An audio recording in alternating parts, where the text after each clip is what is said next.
नमस्कार दोस्तों, आपके माता पिता, गुरुदेव, भगवान और इष्ट देव सभी को मेरा प्रणाम।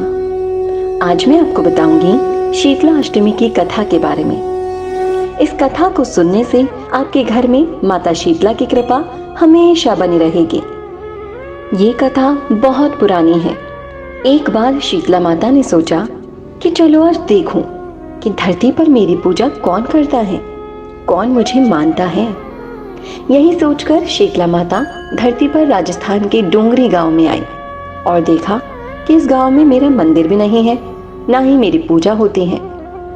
माता शीतला गांव की गलियों में घूम रही थी। तभी एक मकान के ऊपर से किसी ने चावल का उबला पानी नीचे फेंक दिया। वो उबलता पानी शीतला माता के ऊपर जा गिरा, जिससे शीतला माता के शरीर में छाले पड़ गए। शीतला माता के पूरे शरीर में जलन होने लग गई। शीतला माता गांव में इधर उधर भाग भाग के चिल्लाने लगी, अरे मैं जल गई, मेरा शरीर तप रहा है, जल रहा है, कोई मेरी मदद करो। लेकिन उस गांव में किसी ने शीतला माता की मदद नहीं की। वहीं अपने घर के बाहर एक कुम्हारन बैठी थी।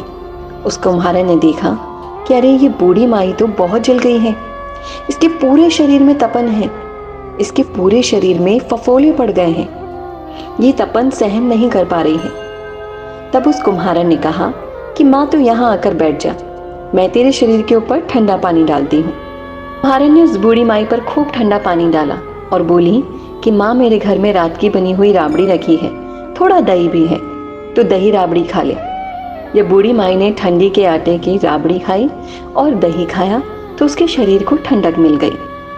तब उस कुम्हारन ने कहा कि आ माँ बैठ जा, तेरे सिर के बाल बिखरे हैं, ला मैं तेरी चोटी गूंथ देती हूँ। और कुम्हारन माई की चोटी गूंथने हेतु कंघी बालों में करती रही। अचानक कुम्हारन की नजर उस बूढ़ी माई के सिर के पीछे पड़ी तो कुम्हारन ने देखा कि एक आंख बालों के अंदर छुपी है। ये देखकर वो कुम्हारन डर के मारे घबराकर भागने लगी। तभी उस बूढ़ी माई ने कहा, रुक जा बेटी, तू डर मत, मैं कोई भूत प्रेत नहीं हूँ, मैं शीतला देवी हूँ। मैं तो इस धरती पर देखने आई थी कि कौन मुझे मानता है, कौन मेरी पूजा करता है। इतना कहकर माता चार भुजा वाले हीरे जवाहरात के आभूषण पहने, सिर पर स्वर्ण मुकुट धारण किए अपने असली रूप में प्रकट हो गई। माता के दर्शन कर कुम्हारन सोचने लगी कि अब मैं गरीब इस माता को कहाँ बिठाऊं। तब माता बोली कि बेटी तू किस सोच में पड़ गई। तब उस कुम्हारन ने हाथ जोड़कर आंखों में आंसू बहते हुए कहा, हे माँ, मेरे घर में तो चारों तरफ दरिद्रता है, मैं आपको कहाँ बिठाऊं। मेरे घर में ना तो चौकी है, ना बैठने का आसन है। तब शीतला माता प्रसन्न होकर उस कुम्हारन के घर पर खड़े हुए गधे पर बैठकर एक हाथ में झाड़ू, दूसरे हाथ में डलिया लेकर उस कुम्हारन के घर की दरिद्रता को झाड़कर डलिया में भरकर फेंक दिया। और उस कुम्हारन ने कहा कि हे बेटी, मैं तेरी सच्ची भक्ति से प्रसन्न हूँ, अब तुझे जो भी चाहिए मुझसे वरदान मांग ले। तब कुम्हारन ने हाथ जोड़कर कहा कि हे माता, मेरी इच्छा तो ये है कि अब आप इसी गांव में स्थापित होकर यहीं रहो, और जिस प्रकार आपने मेरे घर की दरिद्रता को अपनी झाड़ू से साफ करके दूर कर दिया, ऐसे ही आपको जो भी होली के बाद अष्टमी को भक्ति भाव से पूजा करके आपको ठंडा जल, दही बासी ठंडा भोजन चढ़ाए, उसके घर की दरिद्रता को साफ कर देना और आपकी पूजा करने वाली नारी का अखंड सुहाग रखना, उसकी गोद हमेशा भरी रखना।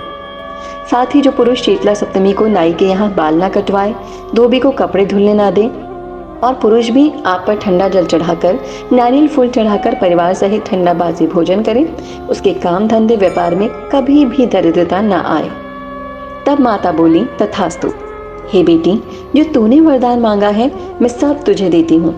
बेटी, तुझे आशीर्वाद देती हूँ कि मेरी पूजा का मुख्य अधिकार इस धरती पर सिर्फ कुम्हार जाति का ही होगा। तभी उस दिन से डोंगरी गांव में शीतला माता स्थापित हो गई और उस गांव का नाम हो गया शील की डोंगरी। शील की डोंगरी में शीतला माता का मुख्य मंदिर है। शीतला सप्तमी पर वहां बहुत विशाल मेला भरता है। इस कथा को पढ़ने से घर की दरिद्रता का नाश होने के साथ सभी मनोकामनाएं पूरी होती हैं।